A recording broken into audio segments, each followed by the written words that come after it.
चलिए शुरू करते हैं। आज का हमारा सेशन रहेगा कि फिजिक्स, जब बच्चे 10th पास आउट करके साइंस स्ट्रीम में जाना चाहते हैं तो उनके पास दो ऑप्शन रहता है, या तो फिजिक्स केमिस्ट्री बायो कर ले या नहीं तो फिजिक्स केमिस्ट्री मैथ्स कर ले, मेन कोर साइंस स्ट्रीम।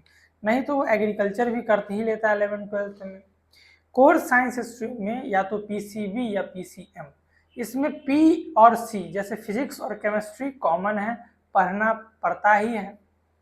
आज हम लोग 11th क्लास के फिजिक्स का सिलेबस डिस्कस करते हैं, जिसमें कि वेरियस कॉम्पिटिटिव एग्जाम जैसे कि हमारा नीट हो, जेई हो और इवन दो बोर्ड्स भी हो, उसमें क्या क्या सिलेबस आता है, कहाँ से आता है। मेजर जो गलतियां बच्चे करते हैं वो फिजिक्स में कि अपना वो 11th का सेक्शन पूरा कवर नहीं कर पाते हैं। रीज़न ये है, 10th क्लास का बोर्ड देने के बाद 10 साल बाद बच्चे लगता है उनको कि जेल से छूट रहे हैं, अब पढ़ाई नहीं करना पड़ेगा। मगर ये चीज़ सही नहीं होता है। आगे चल के उनकी भी गलती नहीं है, उनके टीचर्स हो या पेरेंट्स हो या रिलेटिव हो, ये बोल के उनको आगे बढ़ने के लिए मोटिव करते हैं कि इसके आगे 9th कर लो, इसके आगे नहीं कुछ होगा, 10th कर लो, इसके आगे कुछ नहीं पढ़ना है। मगर आपको 9, 10th, 11, 12 बहुत अच्छे से पढ़ना होता है, जो कि आपको पढ़ना सिखाएगा, बेसिक्स बनाएगा, और जिसके चलते आप अच्छे कॉम्पिटिटिव एग्जाम या अच्छे इन्वायरमेंट में साइंटिफिक टेम्परामेंट के साथ पढ़ पाएंगे।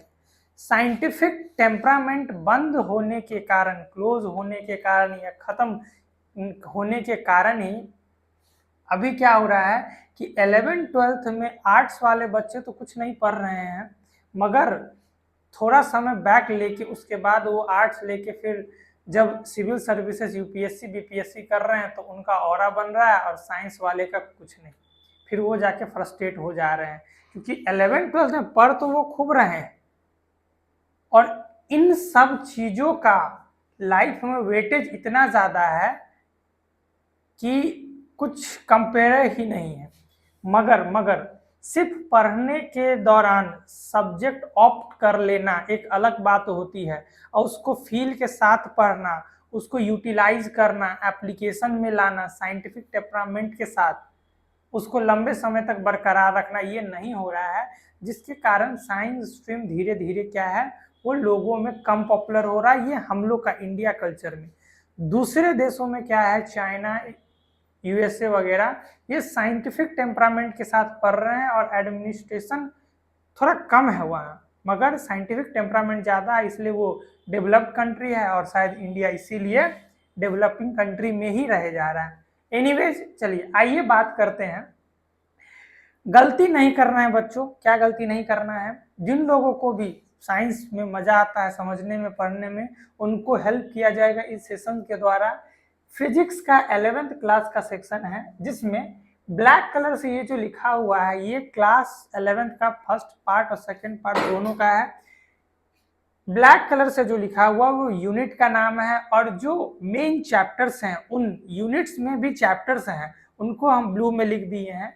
जिसमें से पहला हम लोग स्टार्ट करते हैं। यूनिट 1 में हमें पढ़ना है फिजिकल वर्ल्ड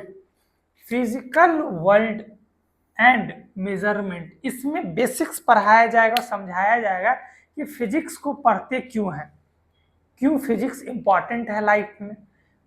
और इसमें चैप्टर यूनिट एंड मेजरमेंट, कोई भी फिजिकल क्वांटिटी वो क्वांटिटी होता है जिसको हम लोग मेजर कर सकते हैं, मेजर करते हैं, कैलकुलेट करते हैं, वैल्यू निकालते हैं। तो उनका यूनिट्स कि किसमें हम उसको देखेंगे, मेजरमेंट कैसे मेजर करेंगे, वेरियस इंस्ट्रूमेंट, उन सब के बारे में पढ़ना होता है। फिर दूसरे सेक्शन में आते हैं। इसमें क्या है, काइनेमेटिक्स का रियल मतलब होता है, मीनिंग होता है मोशन, और मोशन मतलब होता है जो चीज रेस्ट में नहीं है। मोशन मतलब होता है कि एक पॉइंट ऑफ रेफरेंस कहने का मतलब वो एकदम रेस्ट में है, और उसके रेफरेंस में कोई चीज अपना पोजीशन चेंज कर रहा है तो वो मोशन में। ठीक है। काइनेमेटिक्स मतलब होता है मोशन। उसके अंदर 2 चैप्टर पढ़ने हैं।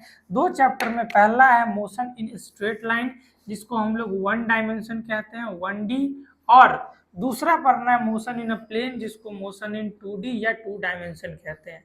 अब ये 1D 2D क्या हुआ भाई, डी मतलब होता है डायमेंशन, डायमेंशन का रियल मतलब होता है डायरेक्शन।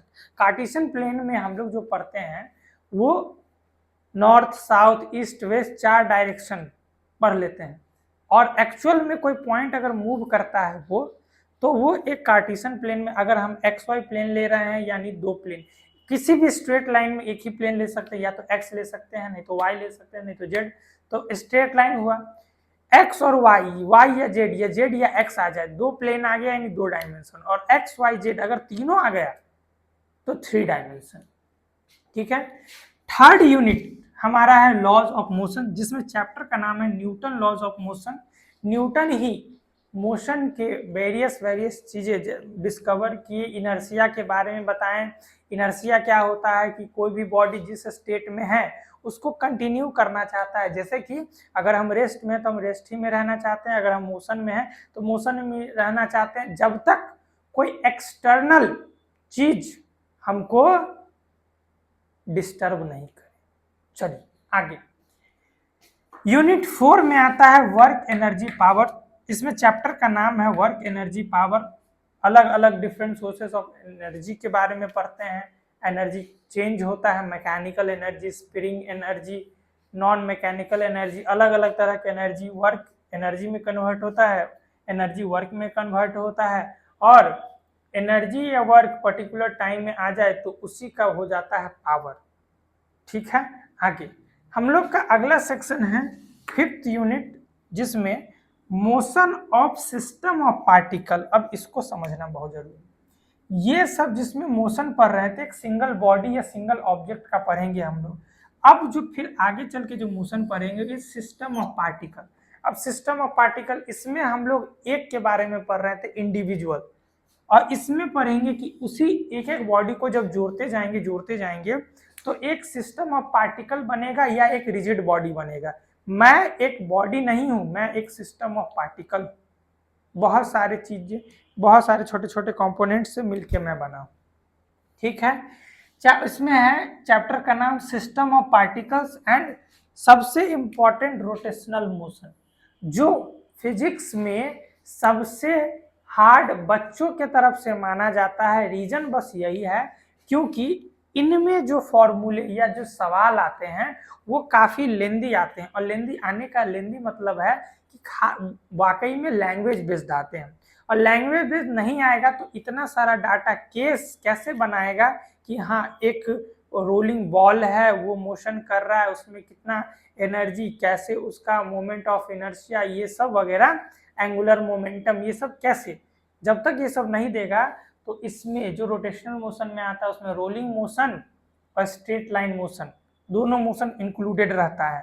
तो जब तक उसको लैंग्वेज में बड़ा नहीं करेगा, सही इंफॉर्मेशन नहीं देगा, तब तक क्वेश्चन नहीं बन सकता है, और क्वेश्चन इसी में बनाने के दौरान ये थोड़ा टफ हो जाता है, जिसमें कि इसको पढ़ने के लिए सबसे पहले सिस्टमेटिक आपको ये सारी चीजें पढ़नी होंगी, दिमाग में होनी चाहिए, बैक ऑफ द माइंड में होनी चाहिए, इनका एप्लीकेशन आना चाहिए, तब जाके ये चीजें आपको आसान हो जाएंगी। नहीं तो हार्ड ही रहेगा, चाहे वो नीट के लिए पढ़िए चाहे जेई के लिए पढ़िए, बोर्ड तो आप लोग ऐसे ही निकाल देंगे। फिर 6th यूनिट में है, यूनिट 6 है, उसमें ग्रेविटेशन चैप्टर का भी नाम ग्रेविटेशन, जिसमें केपलर्स और न्यूटन दोनों के बारे में पढ़ेंगे। 7th यूनिट में है properties of bulk matter. Bulk matter मतलब क्या होता है? बल्क मतलब होता है बड़ा, बड़ा इन सेंस बहुत बड़ा, बड़ा नॉट कि एक पार्टिकल, बल्क कहने का मतलब है जाइंट स्ट्रक्चर, बहुत ज्यादा अमाउंट में ले लिए उसको बोलते हैं बल्क। इसमें 3 चैप्टर पढ़ना रहता है, जिसमें मैकेनिकल प्रॉपर्टीज ऑफ सॉलिड, और आप लोग इसको बहुत अच्छे से जानते होंगे, प्रॉपर्टीज ऑफ सॉलिड। इसमें सॉलिड्स के बारे में पढ़ना है, कैसे वो टेंसाइल स्ट्रेंथ गेन करता है, सोनरस होता है, क्या क्या प्रॉपर्टी है, उनके मॉलिक्यूल्स आपस में कितने अटैच्ड होते हैं। फिर फ्लूइड दोनों चीज, फ्लूइड का मतलब दोनों है, या तो वो जो भी चीज बह सकता है उन्हें फ्लूइड इंक्लूड करते हैं। फ्लूइड मतलब सिर्फ और सिर्फ लिक्विड नहीं होता है, फ्लूइड मतलब लिक्विड या गैसेस दोनों होता है। इस चीजों को समझिए। उसके बाद थर्मल प्रॉपर्टीज ऑफ मैटर, जिसमें कि सॉलिड को गर्म किए, लिक्विड को गर्म किए, गैस को गर्म किए। गर्म करने के दौरान वो क्या क्या प्रॉपर्टी शो करेगा, हीट का ट्रांसफर, उसमें रेसिस्टेंस, हीटिंग इफेक्ट, उसका लेंथ बढ़ना है, डायमेंशन बढ़ना है, ये सब सारा चीज हम लोग इस चैप्टर में पढ़ लेंगे। 8 यूनिट में आता है थर्मोडायनेमिक्स। थर्मोडायनेमिक्स चैप्टर का नाम भी थर्मोडायनेमिक्स है। थर्मो मतलब होता है हीट और डायनेमिक्स मतलब होता है मोशन। थर्मो मतलब होता है हीट, डायनेमिक्स मतलब होता है मोशन। तो हीट से जो मोशन प्रोड्यूस होता है उसको हम लोग सारा प्रोसेस को थर्मोडायनेमिक्स में पढ़ लेते हैं। जैसे कि पहले जो इंजन आते थे ट्रेन के वो स्टीम इंजन होते थे। स्टीम इंजन, उसमें क्या होता है, वाटर को कोयले के आग पे गर्म करना होता है। वो बहुत बड़ा सिस्टम होता है। वो अगर घर में करें छोटा वो उतना पता नहीं चलता, इसलिए बल्क, तो बड़े अमाउंट में अगर पानी को गर्म करते हैं बड़े वेसल में और उसके बाद उसका भाप बनता, भाप को पाइप से गुजारते हैं और पाइप गैस वेपर कंप्रेस होता, ठंडा होता तो कंप्रेस होता, हीट होता तो एक्सपेंड करता। ये कूलिंग और expansion, cooling heating, cooling heating, cooling heating, वो एक्सपेंशन और कॉन्ट्रैक्शन के दौरान जब गैस का ये कॉन्ट्रैक्शन और एक्सपेंशन होता है तो उसके साथ एक पिस्टन ऐड कर देते हैं और वो पिस्टन मूव होने लगता है और उसी मूवमेंट से हम लोग मोशन प्रोड्यूस करवाते हैं। तब जाके उस समय हीट इंजन सब चलते थे। 9th सेक्शन में बिहेवियर और perfect gases and kinetic theory of gases. मतलब है परफेक्ट गैसेस मतलब होता है आइडियल गैस, आइडियल गैस मतलब होता है नॉन रिएक्टिव गैस।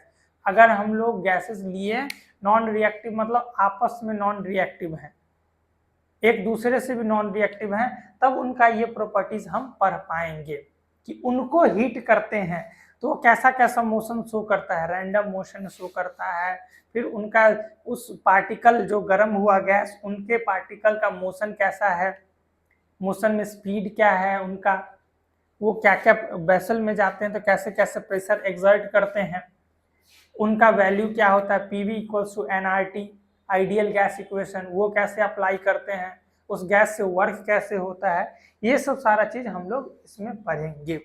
उसके बाद हम लोग का आखिरी 10th यूनिट जिसका नाम है ओसिलेशन ऑफ वेव, उसमें चैप्टर 13 एक ओसिलेशन और दूसरा वेव। ओसिलेशन एक सिस्टम, एक पार्टिकल इंडिविजुअल पार्टिकल का हो सकता है।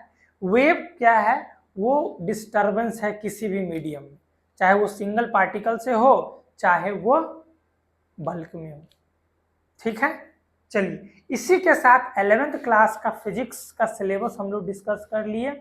हम लोग अगले सेशन में जिन बच्चों को भी या जिन लोगों को भी फिजिक्स पढ़ना है और अच्छे से पढ़ना है, समझ के पढ़ना है किसी भी चीज़ के लिए, कोई भी कॉम्पिटिटिव एग्जाम या समझने के लिए भी, तो हम उनको ये सीरीज बहुत अच्छे से देखना चाहिए। और इसी के साथ मिलते हैं हम लोग अगले सेशन में। चलिए, थैंक यू।